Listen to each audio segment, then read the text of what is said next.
BDR হত্যাকাণ্ডের ঘটনায় সাবেক প্রধানমন্ত্রী শেখ হাসিনা সহ ৫৮ জনের বিরুদ্ধে আন্তর্জাতিক অপরাধ ট্রাইব্যুনালে অভিযোগ দায়ের করেছে নিহত সেনা কর্মকর্তাদের পরিবারের সদস্যরা। বৃহস্পতিবার দুপুরে ট্রাইব্যুনালের চিফ প্রসিকিউটর মোহাম্মদ তাজুল ইসলামের কাছে পিলখানায় হত্যাকাণ্ডে নিহত সেনা কর্মকর্তাদের পরিবারের ২০ জন সদস্য এই অভিযোগ জমা দেন।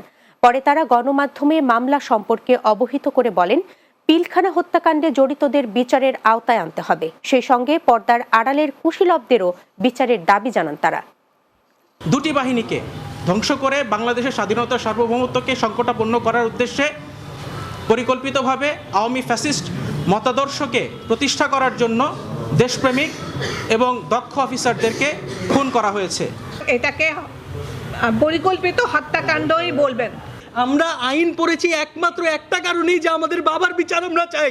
বাংলাদেশ সেনাবাহিনী ধ্বংস করার জন্য না, বাংলাদেশ রাইফেল ধ্বংস করার জন্য না, বাংলাদেশের সার্বভৌমত্ব ধ্বংস করার জন্য। আমরা যতটুকু বিচার পাওয়ার জন্য করার আমরা ঠিক ততটুকুনি করেছি।